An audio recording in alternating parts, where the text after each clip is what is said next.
ক্ষণিকের এই পৃথিবীতে আল্লাহ ছাড়া আর কেউ আপন নয়। প্রতিটা মানুষের নির্দিষ্ট একটা স্বপ্ন থাকে।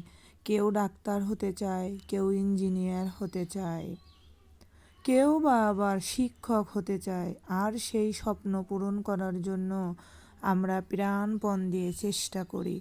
যেখানে আমরা ঘুম নষ্ট করে ফজরের নামাজ পড়তে পারি না। কিন্তু একটা বারও কি ভেবে দেখেছো, আজকে যদি তুমি মারা যাও, কালকে তোমার কি হবে? কি হবে এত টাকা পয়সা দিয়ে? কাফনের কাপড়ের তো কোনো পকেট নেই।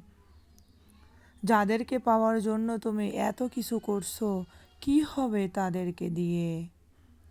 যেদিন শুধুমাত্র তোমার একটা জিনিসেই কাজে লাগবে, সেটা হলো তোমার আমল।